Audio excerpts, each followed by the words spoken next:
Hello, Namaskar. This is Firstpost and you're watching Vantage with me, Palki Sharma.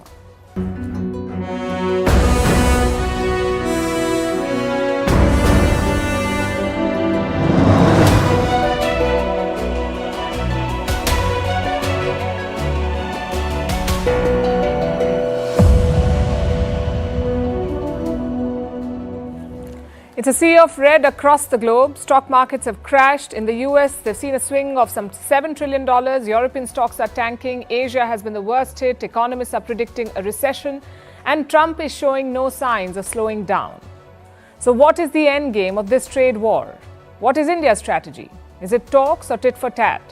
Did Trump crash the markets on purpose? Speculation is rife after he says they needed a bitter pill.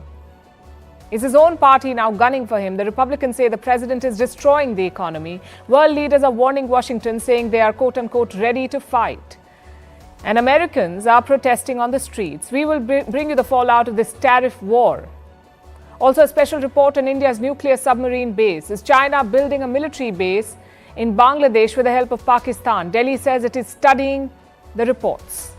Why has Saudi Arabia suspended short-term visas for Indians? Why is Japan running out of rice? All this and more lined up. The headlines first. Israeli Prime Minister Benjamin Netanyahu to meet Donald Trump shortly. He will be the first foreign leader to meet Trump since the US president announced tariffs causing turmoil across global markets. The Israeli Prime Minister is likely to ask for a reprieve from the tariffs. Countering Iran and the war in Gaza are also on Netanyahu's agenda. French President Emmanuel Macron meets his Egyptian counterpart in Cairo. Macron says Hamas should have no role in governing Gaza, but strongly opposes displacing Palestinians. Egypt, along with Qatar and the US, has been mediating between Israel and Hamas. Macron also urged Russia to stop stalling and accept Trump's Ukraine ceasefire deal. The Philippines and the US launched joint drills. This follows frequent confrontations between Beijing and Manila over the disputed South China Sea. Since the election of President Ferdinand Marcos Jr. in 2022, military ties between the Philippines and the US have deepened as Manila has pushed back on Beijing's sweeping claims in the South China Sea. Mali, Niger and Burkina Faso withdraw their ambassadors from Algeria. All three junta-ruled states have accused Algerian forces of shooting down a Malian drone. Last week, Algiers said it had shot down an armed reconnaissance drone in its airspace. Mali calls it a hostile and premeditated act by Algeria. And Tajikistan introduces a 10-year prison sentence for those illegally using electricity. The Central Asian country has battled a decades-long energy crisis which has been caused by water shortages. Electricity consumption in Tajikistan is limited for about 6 months every year.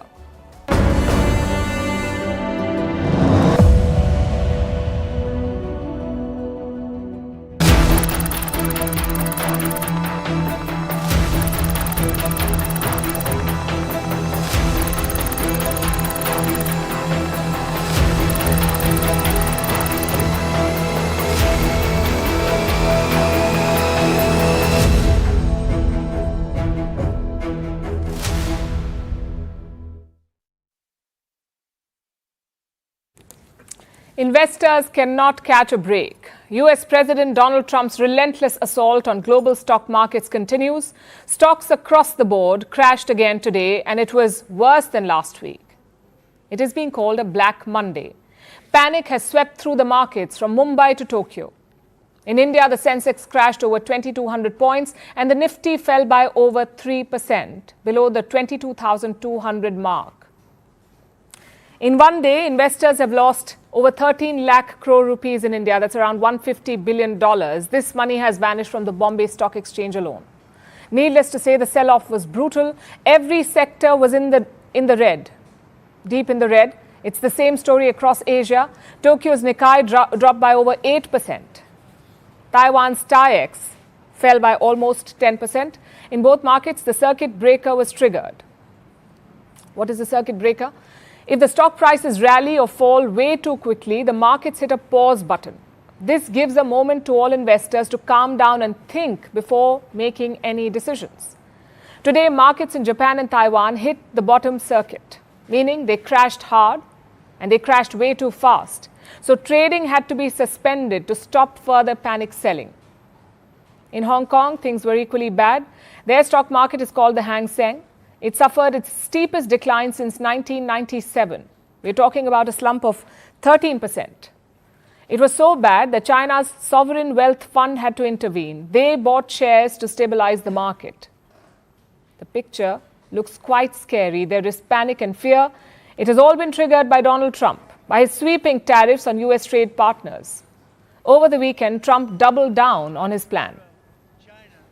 What's going to happen with the market, I can't tell you, but I can tell you our country has gotten a lot stronger. And eventually, it'll be a country like no other. It'll be the most dominant country economically in the world. Trump's tariffs have hit everyone, America's allies and adversaries. But it is Asia that is suffering the most, it seems. And that's because Asia is a major manufacturing hub. Its economy depends on exports to the US. Trump has placed some of the highest tariffs on this region. Just look at the rates. Japan and South Korea face 26% duties. India, again, 26%. Thailand, 36%. Vietnam, 46%. Cambodia, 49%. And China, a whopping 54% tariffs. So clearly, Asia is bearing the brunt. Its economies are under intense pressure, but Americans will feel the pain too. US investors are sounding an alarm. A recession looks increasingly likely. America's top banks are giving ominous predictions. The latest one to do so is Goldman Sachs. It says there's a 45% chance of a recession. Last week, JP Morgan had revised its forecast. It raised the possibility of a recession to 60%. And both these banks have blamed the Trump tariffs for this state of affairs. They've termed it a risk to the US economy. Of course, the US president disagrees. He calls the tariffs a medicine which the US economy must take. His Treasury Secretary has also defended the tariffs. Mr. Secretary, how difficult is it going to be? And how long are Americans going to have to hang tough? Well, again, I reject that assumption. There doesn't have to be a recession. Who knows how the market is going to react in a day, in a week? What we're looking at is building the long-term economic fundamentals for prosperity that I think the previous administration had put us on the course toward financial calamity. But investors are starting to push back. One of them is Bill Ackman, the billionaire hedge fund manager. This is a man who had backed Donald Trump. He agreed that global trade needs to be rebalanced, but now he feels that Trump has gone too far. He is calling for a 90-day pause on the tariff plan, or a timeout, as he called it. Ackman believes US trade partners should use this window. They should negotiate deals with the Trump administration. Otherwise, the fallout could be severe. In fact, let me quote Ackman. If, on the other hand, on April 9th, we launch economic nuclear war on every country in the world, business investment will grind to a halt. Consumers will close their wallets and pocketbooks, and we will severely damage our reputation with the rest of the world. That will take years and potentially decades to rehabilitate. Jamie Dimon has echoed Bill Ackman's concerns. Jamie Dimon is the chairman of JP Morgan Chase. It is America's biggest bank. Dimon says the tariffs would, and I'm quoting again, push up prices for Americans. So basically, Wall Street is calling for restraint. Only a climb down by President Trump would calm the markets. The question is, will he consider it? Reports say Trump could be mulling a 90-day pause in these tariffs. All countries except China could get this temporary reprieve, a 90-day pause. Basically, Trump would delay the tariffs. That's what the report said. The markets heaved a sigh of relief, but then the White House issued a statement calling these reports fake news. And on cue, the markets fell again. We're talking about the US markets. They opened just a few hours back and they remain volatile. In fact, since Trump's tariff announcement, US stocks have lost over $6 trillion in market value. The Trump presidency is not working out for Wall Street at all. Since Inauguration Day in January, since Donald Trump's inauguration as president, US stocks have lost a record $11 trillion in value. $11 trillion. Europe too is mirroring Asia's losses. Germany's DAX, France's CAC and UK's FTSE 100, all of them fell by over 5% today. You see, markets need a semblance of certainty and continuity. But this is a shake-up of seismic proportions. No wonder there's hysteria. And it's far from over. If Donald Trump stays the course, the worst may be yet to come.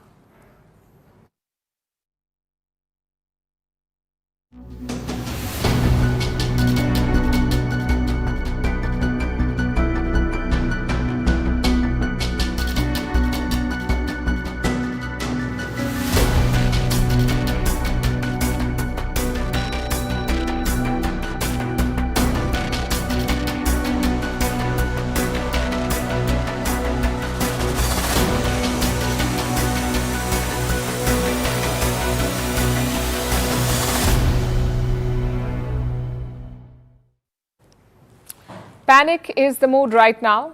You look at investors, you look at government officials, everyone is panicking. But here in New Delhi, the government seems relaxed, at least on the outside. That is, there's been no retaliation, no condemnation, and no panicking from New Delhi. Very different from China or the European Union. Indian officials say they will not announce retaliatory tariffs. And why is that? Because they see a number of silver linings. Number one, India has already started trade talks with the US. Prime Minister Modi traveled to Washington, D.C. in February. He and President Trump kicked off trade negotiations. They agreed to conclude it before 2026. So basically, India feels, or Indian officials feel, that India has a head start. Number two, the rates on India are relatively lower. We've been telling you about this. Our tariff rate is 26%. For Vietnam, it is 46%. For Thailand, 36%. And for Bangladesh, 37%. Basically, other Asian producers are worse off. And finally, number three, Trump did hint at a possible reprieve. His offer was quite simple: reduce your tariffs and I will help you out. This too has given Indian officials confidence. But what about Indian investors? No such joy. The sell-off continued today as well. The Sensex lost more than 2,200 points. It closed nearly 3% down.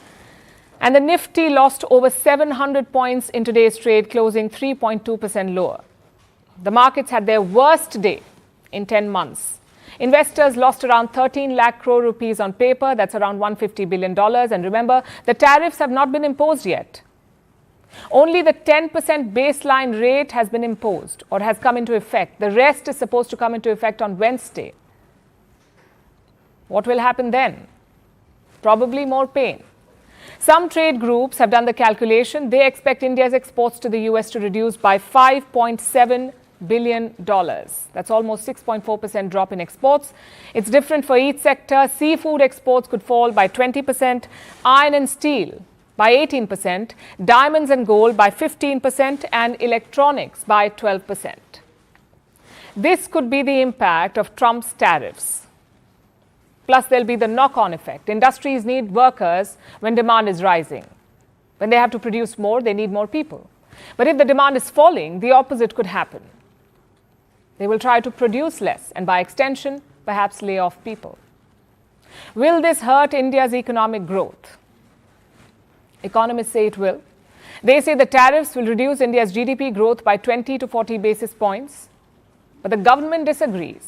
They say the original target can still be met, which is between 6.3 and 6.8%. That is what India is eyeing in terms of GDP growth. Either way, the timing of these tariffs is not ideal. India's growth slowed down last year. There were signs of stress in household consumption.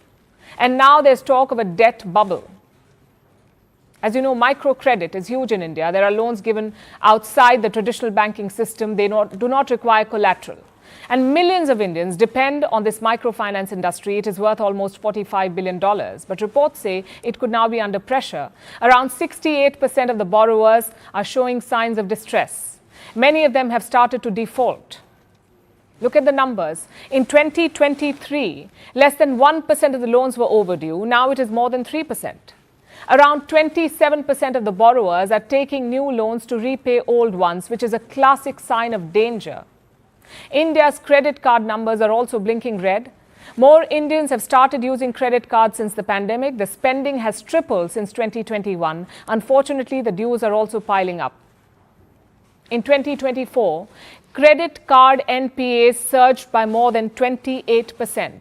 NPAs, as you would know, are non-performing assets, NPA. You have 90 days or 3 months to pay the interest or principal on your card. If you don't do that in 90 days, it becomes an NPA. And these NPAs are piling up. They stood at around 5,300 crore rupees in December 2023, 5,300 crores. By December last year, they rose to more than 6,700 crore rupees. So NPAs have shot up by 500% since 2020. Again, it's a clear sign of danger. It is in this context that India is dealing with Trump's tariffs now, in a context of uncertainty. That's also why India is being patient. There is no point in retaliating and poking Trump further. There is also no point in reaching out to agencies like the WTO, the World Trade Organization. So the best option at the moment is to seek out a deal.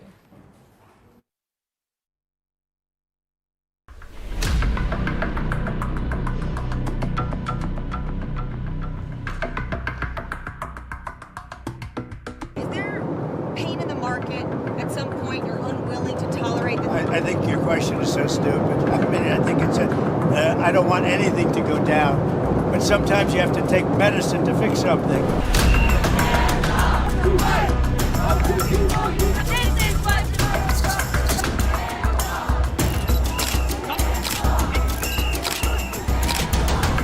I want more people to show up and get him out of office. He's terrible.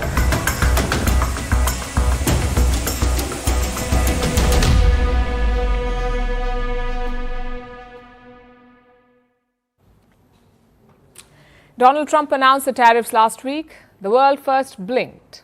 Then it panicked. Then markets crashed. And then trillions were wiped off. Just today, the S&P 500 added and erased $2.5 trillion in 1 hour.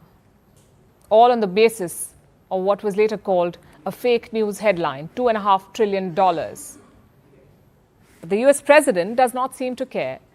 He does not think it's a bad thing. In fact, Trump believes that this is exactly what America needs, a bitter pill. Is there pain in the market? At some point, you're unwilling to tolerate? I think your question is so stupid. I mean, I think it's I don't want anything to go down, but sometimes you have to take medicine to fix something. Which has led many to ask the question, did Trump do it on purpose? Did he want the markets to crash? I know it's a weird question to ask. But there's no smoke without fire, and the fire was lit by the president himself. On Friday, he reposted a video link on his social media platform, Truth Social. The video is by a TikTok user, and this is what he's suggesting. Trump is crashing the market on purpose. Trump is crashing the stock market by 20% this month, but he's doing it on purpose. And this is why Warren Buffett just said Trump is making the best economic moves he's seen in over 50 years. Now, here's the secret game he's playing, and it could make you rich. So how does this even work? The video claims that this is like a wild chess move. Trump imposes the tariffs, the market crashes. He forces money into US Treasury bonds. The Fed cuts interest rates. Lower rates mean lower mortgage payments. The dollar becomes weaker. Companies end up making more in America, so grocery prices tumble, and somehow the middle class is saved. It sounds convoluted. It also sounds like a classic conspiracy theory, because it most probably is. The funny part is that Trump seems to be backing it. In fact, this has been his position and calculation throughout. Look at his latest post on Truth Social. Trump says, and I'm quoting, oil prices are down, interest rates are down, food prices are down, and there is no inflation. And the long-time abused USA is bringing in billions of dollars a week from the abusing countries on tariffs that are already in place. So Trump clearly believes that tariffs are a good thing, that this is America's bitter pill. But is the bitter pill too bitter? Americans certainly think so. They have been protesting in all 50 states. Thousands of Americans took to the streets over the weekend. They had just 2 words for their president: hands off. It's important to speak up. I think silence is not an option. I think you have to stay engaged. You have to stay vigilant. I think is not only for our community at large, but the world at large. I think that enough is enough. We object to the everything that Donald Trump is doing, basically in terms of his power grab and all the damage he's doing to the economy and to democracy. That's why I'm saying the Trump slump is basically the stock market's crashing, the economy is going to crash, it's already crashing, and it's all about Trump. It's all his actions, his stupidity, his mistakes.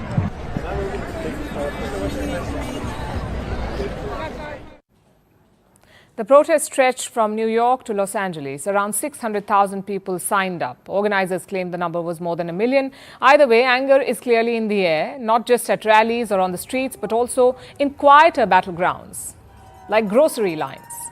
In less than 2 weeks, America will celebrate Easter. But this year, the Easter bunnies got budget issues because Americans cannot even afford eggs. Back in February, prices cracked a record, $8 for a dozen eggs. Prices have dipped a little since, but they're still not exactly sunny side up. And eggs are not just for breakfast, they are an Easter tradition. So Americans are turning to the next best thing, dyed potatoes, for instance, because they're cheap. Others are stuffing plastic cases. Some are also eyeing golf balls. Basically anything cheaper and round that can be passed off as eggs. And this is just one example. Americans are rushing to stock up on things, on groceries, on apparel, even on furniture. Some, in fact, are buying cars too, all before tariffs cause a massive price hike. But will any of this force Trump to rethink his policy? It looks unlikely at the moment. Trump is still selling his tariffs as some kind of miracle cure. The markets are swallowing that medicine, and they're showing serious side effects, like panic, plummeting portfolios, and economic indigestion. But even Trump must know that playing Jenga with the economy is a risky game. So this is where America is at the moment, caught between a president prescribing economic shock therapy and a public tired of being the guinea pig. Donald Trump calls his plan visionary. His critics call it volatile, because for Team Trump, it may be a high-stakes experiment in power. But for millions of Americans, it's a battle for survival.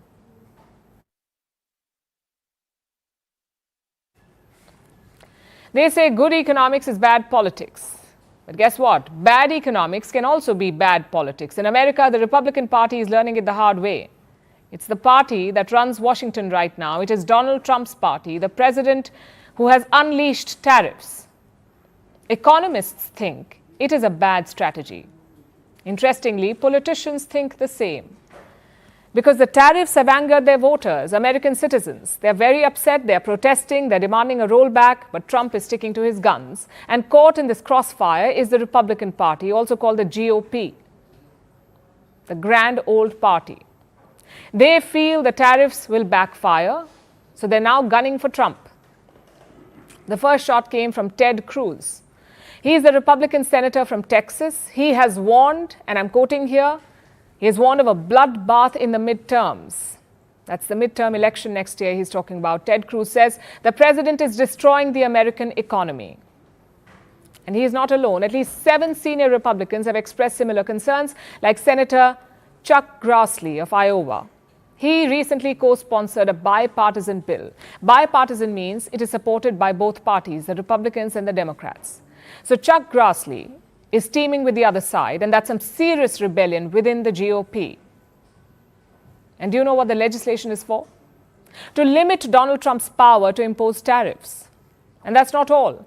For every new tariff that Trump imposes, he has 48 hours to explain why he's doing so. That's what this bill says. Also, all new tariffs will expire in 60 days if not approved by the US Congress. Now, these are some serious measures to check the president's power. Guess where they're coming from? His own party, the GOP. It is going through a crisis. And the tariffs have become a litmus test. Republicans are worried about the midterms next year, about how they will perform as a party. You see, last year in November, they rode the MAGA wave. They won the race to the White House. They also swept the US Congress, which is America's version of a parliament. The Republicans now have a majority in the Senate and the House of Representatives. The Speaker of the House is Republican. This is one of the most powerful positions on Capitol Hill, the House Speaker. Republicans also decide which bills are tabled for voting. So controlling both these houses, both houses of Congress, is clearly important. They have that control now. They may not have it next year. They fear they could lose this majority after the midterm elections, which are basically elections held in the middle of a US president's tenure, hence the name midterm. Seats in the House and the Senate are up for grabs. It's like a reshuffle. Americans use it to show what they think of the current administration. So the midterms are important. They will shape what is left of Trump's second term. And that is why the Republicans are tense. The Trump tariffs are putting loyalties to the test. And it's not just the Republican Party. Even Trump's biggest supporter is having cold feet. We're talking about Elon Musk. The billionaire has finally broken his silence, and this time he is not defending his president. Elon Musk said that he wants zero tariffs. He's calling for more free trade. He wants a zero tariff corridor, but only between the US and Europe. Listen to this.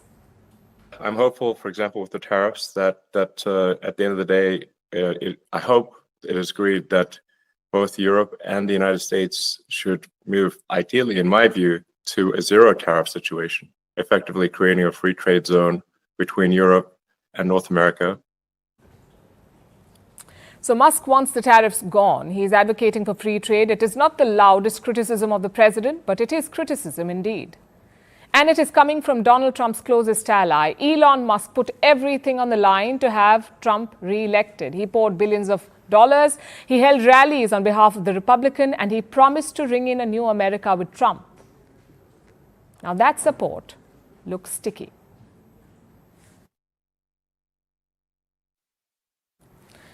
An eye for an eye makes the whole world blind, a saying attributed to Mahatma Gandhi. It means that seeking revenge creates a cycle of suffering. But it is the dominant sentiment in the world right now. Countries around the world have reacted to Donald Trump's tariffs. They are not happy. Canada said it will fight the tariffs. Germany called them, and I quote, nonsense. Italy said the tariffs will weaken the West. World leaders are calling for retaliation. They're gearing up for a trade war, one that they never started. As Trump unleashes his tariffs, our next report tells you how countries around the world are responding. Trade war is in nobody's interest. Our old relationship of steadily deepening integration with the United States is over. When the United States embraced the mantle of global economic leadership is over. President Trump's tariffs is a major blow to the world economy. Well, this is a tragedy. It is also the new reality.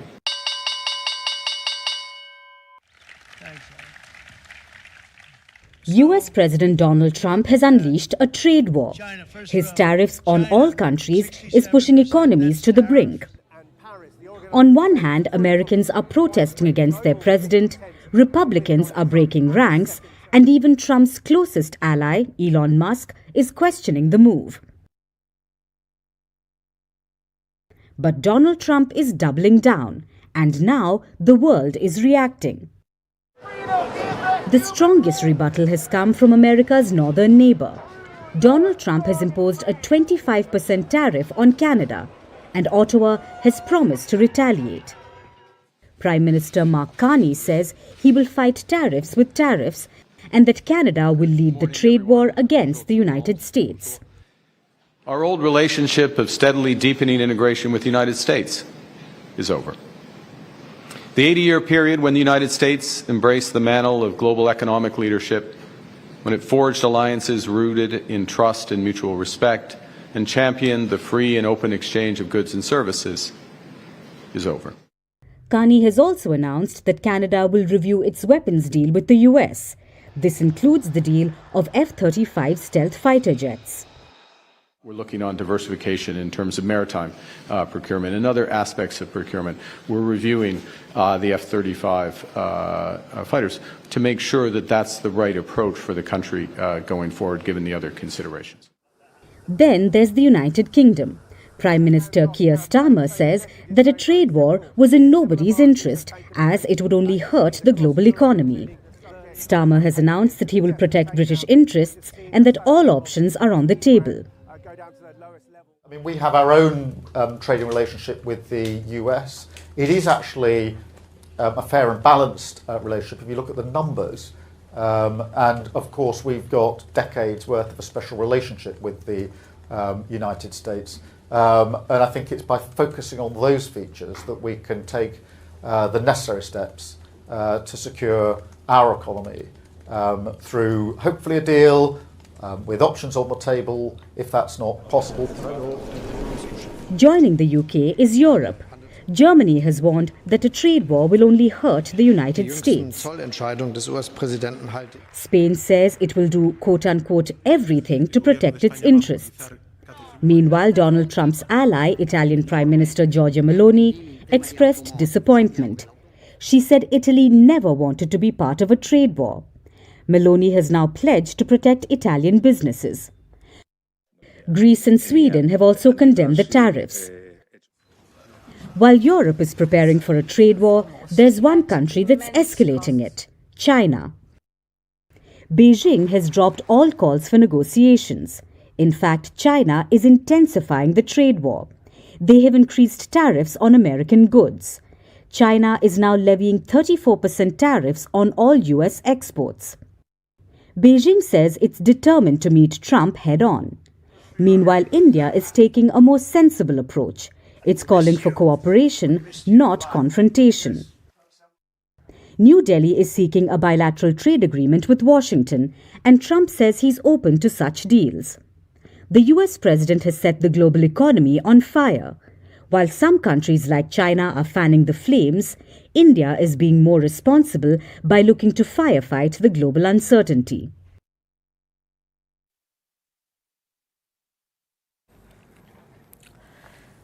Now back to India. New Delhi is moving quietly, making powerful and hidden moves. And I mean this literally. A classified military project is breaking covers. The Indian Navy calls it Project Varsha.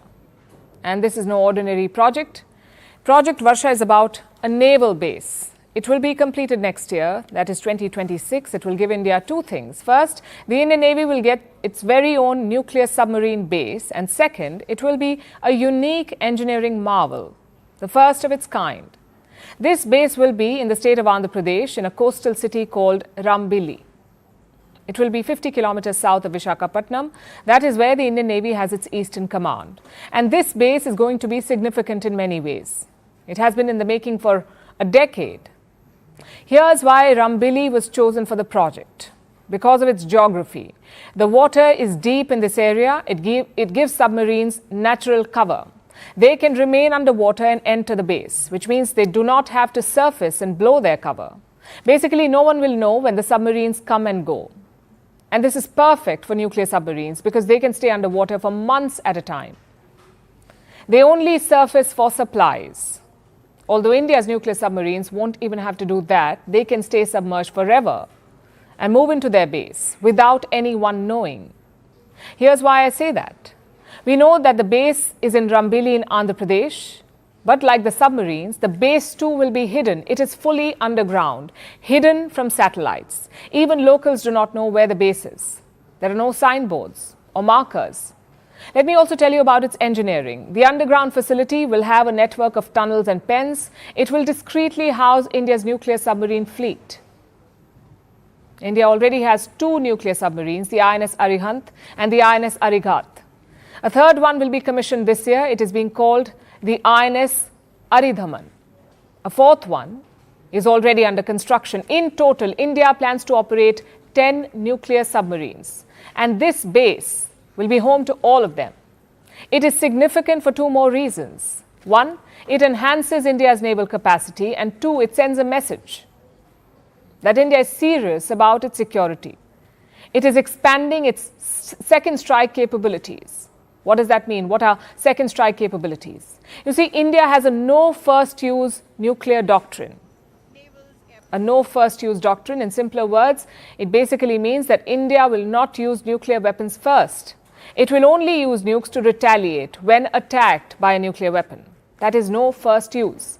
And this is what makes India a responsible power. It sees nuclear weapons as a deterrent, a way to prevent war. Contrast that with others, like India's neighbor Pakistan.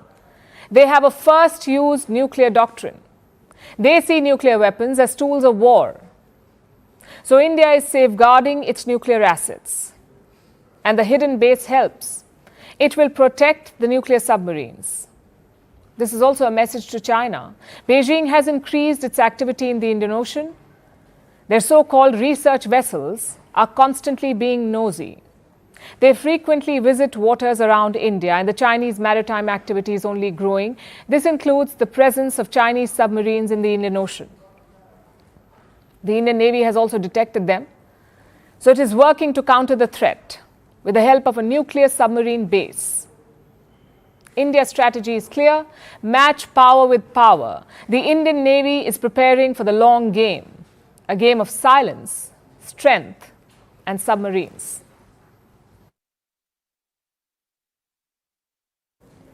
So India is boosting its defense capabilities. And our rivals, well, they're also building new facilities. That too, with help from our old friend, Bangladesh. Reports say China will build an airfield in Bangladesh. Let me pull up the map first. The airfield could come up in this region. Lalmonirhat in the north. Look at how close it is to India's northeast, especially the Chicken's Neck. As you know, the Chicken's Neck is a narrow strip of land. It connects India's northeast to the mainland. You cut it off, and you cut off India's northeast. An airfield near this region is bad enough, but a Chinese airfield, if true, it would be a major security threat. Reports say India is studying these plans. Chances are, it came up only last week during Mohammad Yunus's trip to China. The official statements did not mention it, but Yunus did say something strange while he was in Beijing. Listen to this. 7 states of India, eastern part of India, called Seven Sisters. They are landlocked country, landlocked region of India. They have no way to reach out to the ocean. We are the only guardian of the ocean for all this region. So this opens up a huge possibility. So this could be an extension of the Chinese economy. That statement confused a lot of people. If Yunus wanted Chinese investments, he could have just asked for it. Instead, he talked about India's northeast, how the region was landlocked and how Bangladesh was the only guardian. Days later, reports talk about a Chinese airfield. Coincidence? I don't think so. And the trouble does not end here. There could be a Pakistani angle as well. Reports say the airfield's construction will begin by October, and a Pakistani firm will be the subcontractor. So China could plan and pay for the project, meanwhile Pakistan could build it. This proposal could be the agenda or on the agenda later this month. Pakistan is sending 2 top officials to Dhaka. Their foreign secretary will visit Bangladesh on the 17th of April. Their foreign minister Ishaq Dar will visit on April 24th. This will be the first ministerial trip since 2012, and it should not surprise anyone. Since taking office, Mohammad Yunus has had just one goal: push India and Bangladesh apart. Traditionally, Dhaka has depended on New Delhi for its needs. Whether it's medical tourism or infrastructure assistance or river water projects, they depended on India. But Yunus does not like that. And he is not just replacing India, he is provoking us. Consider the Teesta River project. Bangladesh wants to protect and conserve this river. The plan is to dredge portions of it, construct reservoirs, and build townships on either bank. Last year, India agreed to implement this project. It wanted to keep China away from the Teesta River. Again, same concern, too close to India's northeast. And Sheikh Hasina had agreed to give India priority, but Mohammad Yunus is asking China to help out. Like I said, it's not just about replacing India, it's about undermining India's security. The question is, how can India respond? How should India respond? Last week, Prime Minister Modi met Mohammad Yunus. The differences were quite evident. Also evident was Dhaka's double game. After the meeting, they released an official statement. The Bangladeshis, they released a statement, and several parts of it seemed questionable. For example, the statement claimed that Prime Minister Modi called Sheikh Hasina disrespectful. Indian officials later dismissed this account. They called it mischievous and politically motivated. It tells you who you're dealing with. A regime that cannot be trusted, not even to release an unadulterated press statement. Having said that, it's a reality that India must deal with. Mohammad Yunus is keen to build a new alliance in South Asia, a nexus with China and Pakistan, so it's up to India to be prepared. The Indian military has a strong presence in the northeast. It must study and plan for these Chinese designs. At the same time, a diplomatic campaign is necessary, a campaign to build pressure for elections in Dhaka. Because Yunus is an unelected interim leader, he should not be taking such crucial decisions. If he continues to have his way, he could do irreparable damage to India-Bangladesh ties. Let's hope it does not come to that.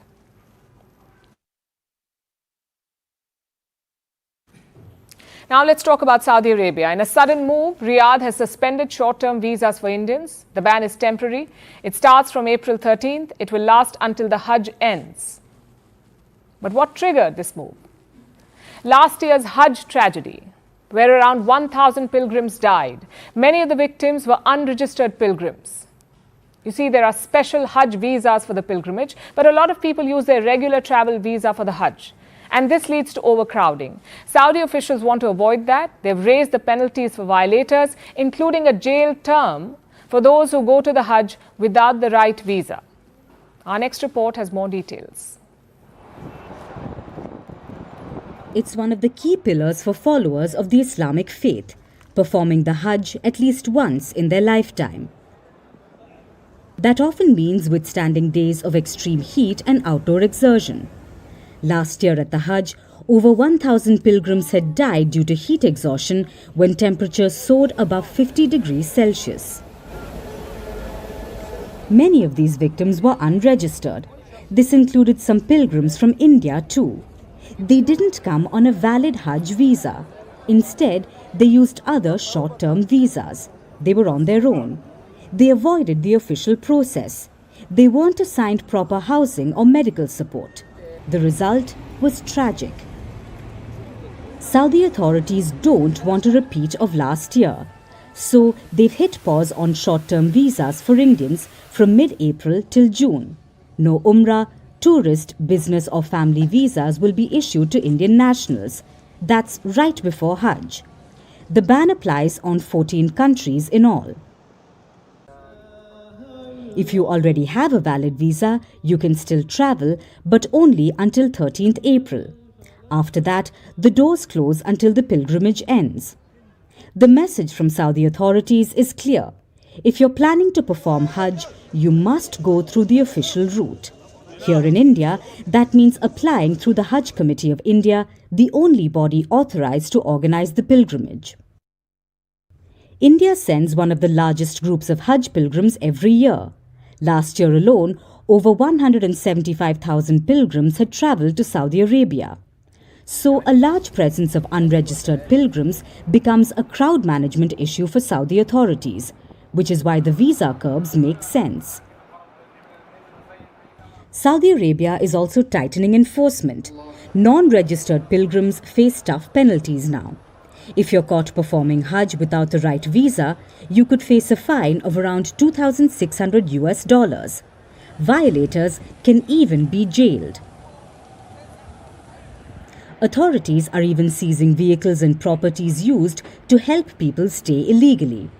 Already, over 18,000 violators have been detained.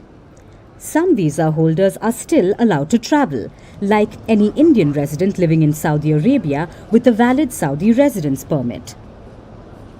Hajj-specific visas issued through the official quota are still valid. But if you're planning an Umrah trip before Hajj or just visiting family or doing business, you'll have to wait.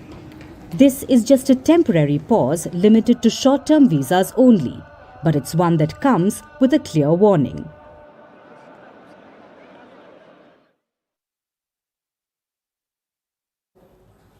In Japan, rice is not just food, it is sacred. It is tied to ancestors and Shinto gods. It is served at weddings, it is offered at shrines. So Japan does not treat rice like a commodity, it regulates it like a national treasure. Which is why a recent headline has raised questions in the country. Japan is dipping into its emergency rice reserves to regulate rice prices in the country. This is a reserve meant only for the worst of disasters. So this is not just a policy move, it is a signal that something has gone seriously wrong with Japan's rice production. Why is the country running low on a crop that it practically worships?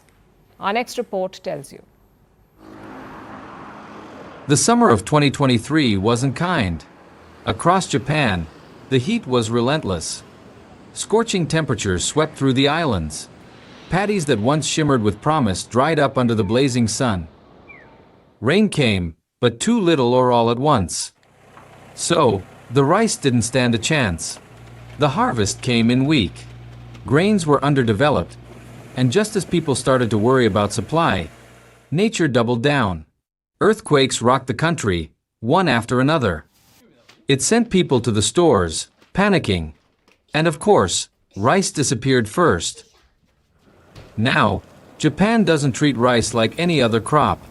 It's carefully protected. Grown under government guidance, managed through cooperatives, and priced in a way that tries to keep farmers afloat. The government tightly controls how much rice is grown each year. It's all about balance.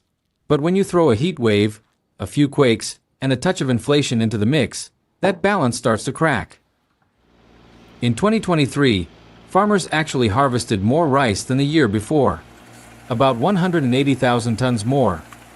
But here's the twist, distributors bought 230,000 tons less. Somewhere between the rice fields and the dinner plates, rice was vanishing. Some say it was logistics. Others think businesses and households began hoarding. Maybe it was a mix of both. So, Japan started running out of rice, and the prices started rising. I'm buying rice less and less frequently, and sometimes replacing it with packaged noodles like udon or yakisoba because they're cheaper.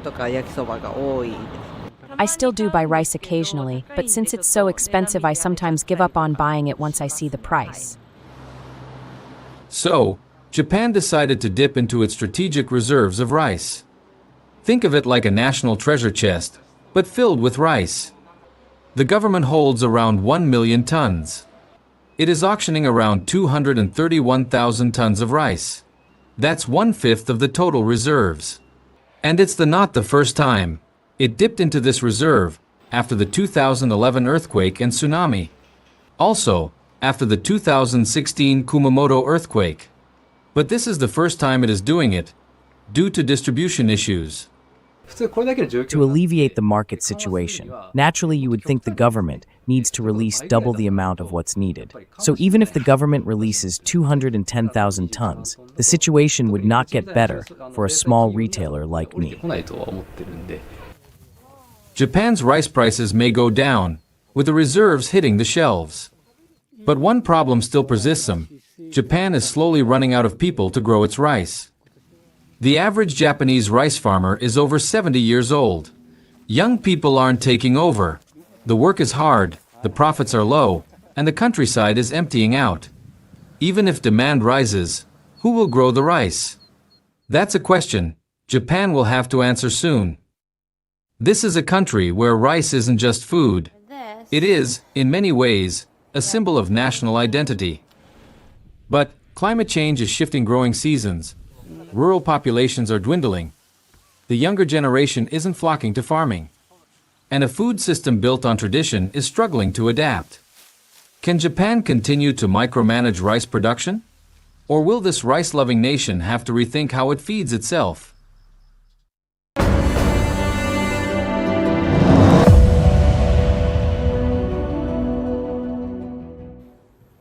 Forget Friday the 13th. The new horror show is Monday the 7th. Today the world woke up to a rude shock. That economics is real. It's not something made up by students who hate science. It is real and it is powerful. Just ask Donald Trump. His tariffs questioned all economic sense. Every expert told him it would backfire. Yet what did he do? He did it anyway. Trump is not feeling the pinch of his tariffs, of course. He's a billionaire and the sitting US president. But guess who is feeling the pinch? ordinary consumers and investors. They're so angry, they're making memes about the crashing markets. Take a look.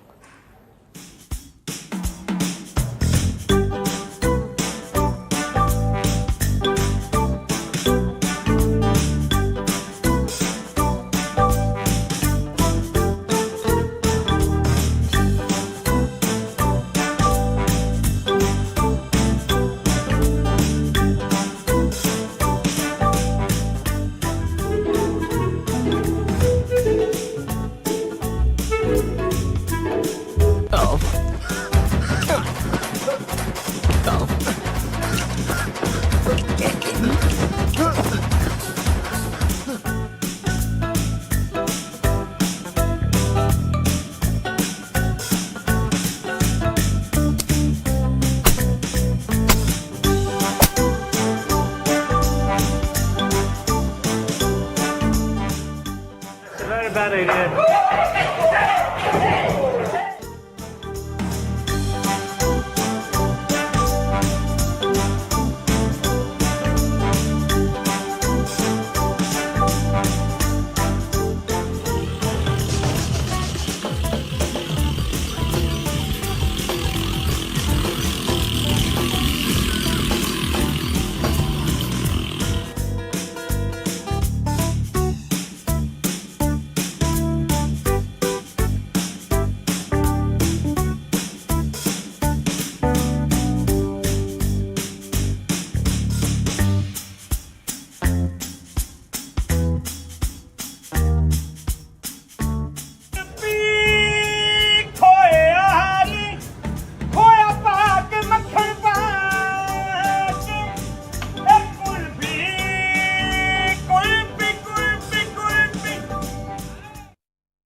Now it's time for Vantage Shots.